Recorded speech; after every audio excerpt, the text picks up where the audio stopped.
ஓம் மைஜாய வித்மகே தண்டகஸ்தாய தீமகே தன்னோ வாராகி பிரசோதயாத்.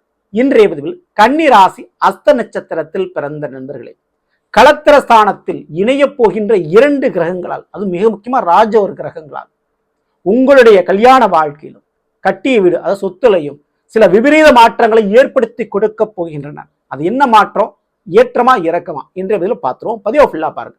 மேலும் நம்ம சேனல்ல 2026 வருடத்துடைய புத்தாண்டு பலம் மற்றும் குருவனுடைய வக்ர நிவர்த்தி பலம் இரண்டுமே பதிவிட்டாச்சு. பார்க்காதவங்க சேனலை பாருங்க. மேலும் நானும் உங்களுக்கு டிஸ்கஷன் லிங்க் தரேன், ப்ரெஸ் பண்ணி பார்த்து பயனடைஞ்சுங்க. மறக்காம நம்ம சேனலை சப்ஸ்கிரைப் பண்ணிட்டு கூட தர பெல்லைக்கான ப்ரெஸ் பண்ணி பக்கத்தில் ஒரு ஆளுநர் தவறாம செலக்ட் வச்சுங்க. அவ்வளோதான் நாங்கள் பதிவிடக்கூடிய அடுத்தடுத்த பதிவுகள் உங்களுக்கு உடனுக்குடன் நோட்டிஃபிகேஷனாக வந்து சேரும்.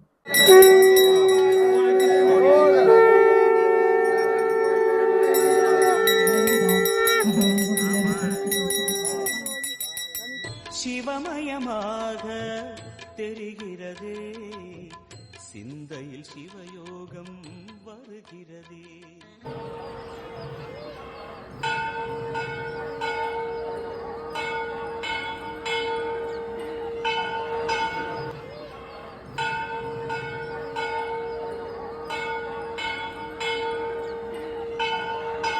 நல்லதே நடக்கும். ஓம் நம சிவாயும். எல்லாம் உள்ள ஸ்ரீ பாராகியம்மன் திருவடி சரணம். உலகத்தமிழ் நெஞ்சங்கள் அனைவருக்கும் உங்கள் சிவசரி ராஜகணபதியின் அன்பான வணக்கங்கள்.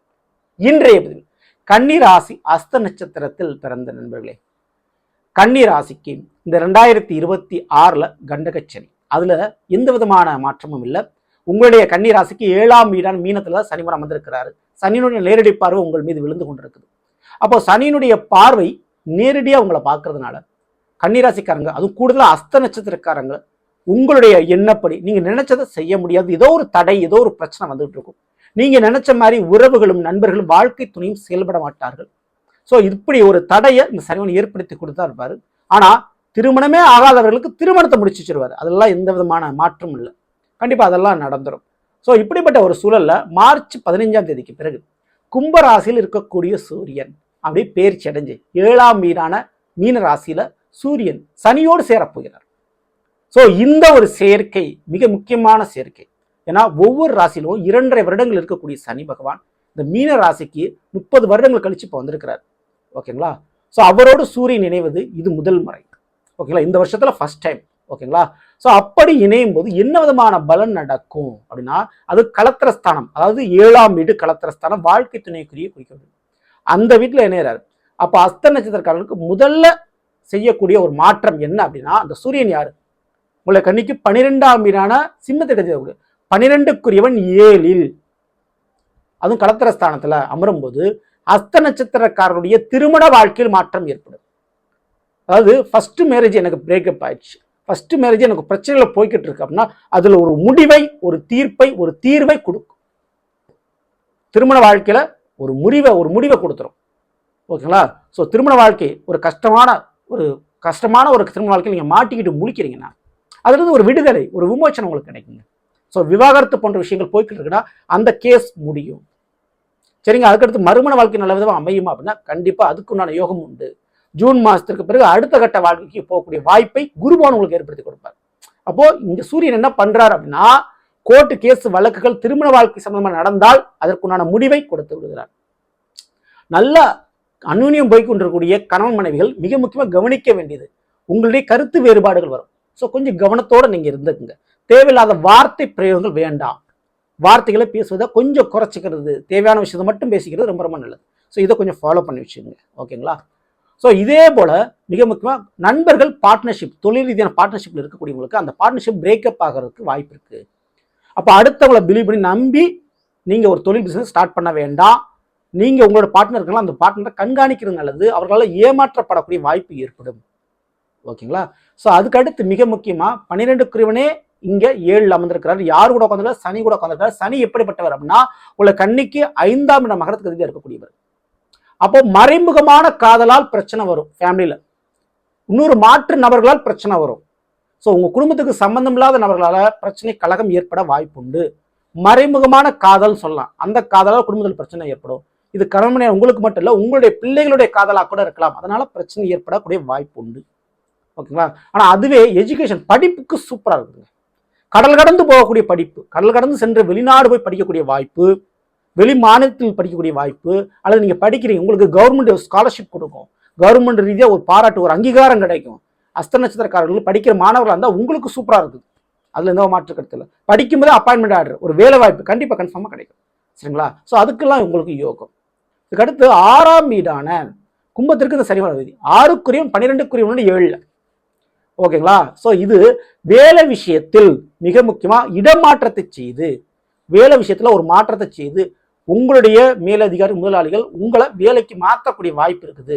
ஸோ வேலை இழக்கிறதுக்கும் சான்சஸ் இருக்குது. கூடுதல் கவனத்தோடு நீங்கள் செயல்படணும். அடுத்த ஒரு சான்ஸை நீங்கள் ஏற்படுத்தி வச்சுக்கணும். ஓகேங்களா? ஸோ இன்னொரு வாய்ப்பு நீங்கள் உருவாக்கி வச்சுக்கிறது உங்களுக்கு நல்லது. ஓகேங்களா? சரியில்லைன்னா டக்குன்னு நீங்கள் மாறிக்கணும். ஓகேங்களா? அடுத்து கட்டிய வீடு, அதுலேயும் சில மாற்றத்தை செய்வார். ஏன்னா இந்த சனி பகவான் 7ல் இருக்கிறார் இல்லையா, அவருடைய 4ஆம் பார்வை என்பது கன்னி ராசிக்கு 4ஆம் இடம் தனுசு ராசியில் பதியுது.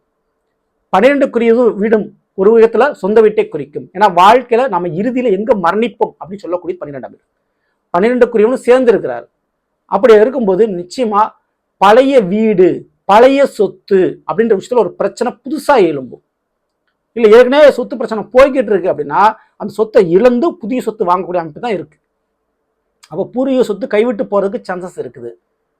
ஆனா இதுவே கல்யாணம் முடிச்சுக்கணும் மாமியார் வீட்டு வழிகளும் சொத்து வரக்கூடிய வாய்ப்பு இருக்குது. அவங்க வீட்டு வழியில் ஒரு சொத்து பிரச்சனை போய்கிட்டு இருக்கு, அந்த சொத்து பிரச்சனை முடிஞ்சு உங்களுடைய பங்கு உங்களுடைய ஷேர் வாழ்க்கை துணை மூலமா கிடைக்கும், அதுக்கு சான்சஸ் இருக்கு. சரிங்களா? ஆனா நீங்கள் உருவாக்கியது அது உங்க வீட்டு வழிகளில் ஏதாவது பூர்வீக சொத்துக்கள் பிரச்சனை போய்கிட்டு இருக்குன்னா அந்த பிரச்சனை இன்னும் தீவிரம் அடையும். ஓகேங்களா? ஸோ பழைய வீட்டை புதுப்பிக்கிறவங்களும் சரி, புதுசாக நான் வீடு கட்டணும்னு நினைக்கிறவங்களும் சரி, கொஞ்சம் கவனத்தோடு செயல்படுங்க. ஜூன் மாதத்துக்கு பிறகு அந்த முயற்சியில் ஈடுபடுங்க, அது உங்களுக்கு வெற்றியை கொடுக்கும். சரிங்களா? ஸோ அந்த மாதிரி பயன்படுத்திங்க. மேலும் அந்த அஸ்த நட்சத்திரக்காரருக்கு மறுமண வாழ்க்கைக்கு இந்த சனி சூரியன் சேர்க்கை நல்லா இருக்குதுங்க. அதுக்கு உங்களுக்கு சான்ஸை கண்டிப்பாக ஏற்படுத்தி கொடுக்கும். நீங்கள் வேலை பார்க்கக்கூடிய இடத்துல ஒரு நபரை பழகுறீங்க, வேலை பார்க்கக்கூடிய இடத்துல ஒரு காதல் இருக்குது, தொழில் பண்ணக்கூடிய இடத்துல ஒரு காதல் இருக்குது, திருமணம் முடிக்கலாம்னு நினைக்கிறேன், கண்டிப்பாக முடிக்கலாம். ஸோ அந்த மாதிரி வரன்னு உங்களுக்கு சூப்பராக அமையும். சரிங்களா? ஸோ அதே போல் நான் உறவுகள் இருக்கக்கூடியவங்கள பார்ட்னர்ஷிப்பாக ஒரு தொழில் பார்ட்னர்ஷிப்பாக சேர்த்துக்கிறேன், வேண்டாம், அது உங்களுக்கு சரிப்பட்டு வராது. ஓகேங்களா? ஸோ அதை தவிர்த்துறது நல்லது. ஓகேங்களா? வேறு இனத்தவர்கள் கூட நீங்கள் பார்ட்னர்ஷிப்பாக சேர்த்துக்கலாம். மிக முக்கியமாக பெண்களை பொறுத்த வரைக்கும் அஸ்த நட்சத்திர பிறந்த பெண்களுக்கு இந்த ஒரு நேரத்தில் வேலையும் அரசாங்கத்தாலும் நன்மை உண்டு. ஸோ நீங்கள் வேலை பார்க்கக்கூடிய இடத்துல அந்த வேலை இருக்கக்கூடிய கம்பெனிகளில் உங்களுக்குன்னு ஒரு அங்கீகாரம் கிடைக்கும். அரசாங்கத்தால் சில ஆதாயம் அல்லது சில உதவிகள், சில பழக்கவழக்கம் ஏற்படும். அரசியல்வாதிகள் அல்லது அரசு வேலை பார்ப்பவர்கள் அவர்களோட உங்களுக்கு ஒரு பழக்க வழக்கம் ஏற்படும். அந்த பழக்க வழக்கம் உங்களுக்கு பெரிய லாபத்தை ஜூன் மாதத்துக்கு பிறகு கொடுக்கும். ஸோ இப்போ அந்த பழக்க வழக்கம் உங்களுக்கு ஸ்டார்டிங் ஆகும். ஓகேங்களா? ஸோ அதை பயன்படுத்திங்க. மேலும் இந்த கன்னிராசிக்காரர்களுக்கு சனி சூரியன் இணைந்து நேரடி 7ஆம் வரை உங்களை பார்க்குறாங்க. 2 கிரகம் சேர்ந்து உங்களை பார்க்குது. ஒரு பக்கம் வீடு மாற்றம் அல்லது வாழ்க்கை துணை திருமண வாழ்க்கையை மாறக்கூடிய வாய்ப்பு இருக்குது. இன்னொரு பக்கம் இந்த சூரியனும் சேர்ந்து உங்களை பார்க்கறதால கவர்மெண்ட் ரீதியான ஒரு ஃபேவரான உங்களுக்கு சாதகமான சில பலன், கடனோ உதவியோ ஒரு வேலையோ கிடைக்கக்கூடிய சான்சஸ் இருக்குது. ஓகேங்களா? சனி பார்க்கறதுனால காதல் சம்பந்தமான பிரச்சனைகள் எழும். ஸோ அதுலேயும் கவனத்தை. மற்றபடி பயப்பட வேண்டாம். நிச்சயமா இந்த ஒரு நேரத்துல எதிர்பார்த்த இடத்துல கடன் கிடைக்குதுன்றதுக்காக பெரிய கடனை வாங்கி மாட்டிக்காதீங்க. சரிங்களா? இருக்கிற கடனை அடைச்சிக்கிறது குறைச்சிக்கிறது நல்லது. ஆனா கடன் கொடுக்கும் போது ரொம்ப யோசிச்சு பார்த்து கொடுங்க. ஏன்னா கடன் கொடுத்தீர்கள் என்றால் அது வளர்ந்துக்கிட்டே போகும், திருப்பி ரிட்டர்ன் உங்களுக்கு கிடைக்குமானா அதுல கம்மி. சரிங்களா? ஸோ நண்பர்கள் உறவுகள் இவர்களை நம்பி பணம் காசு கொடுக்குறீங்கன்னா சாட்சிகள் இல்லாமல் கொடுக்காதீங்க, அதெல்லாம் பிரச்சனை வரும்.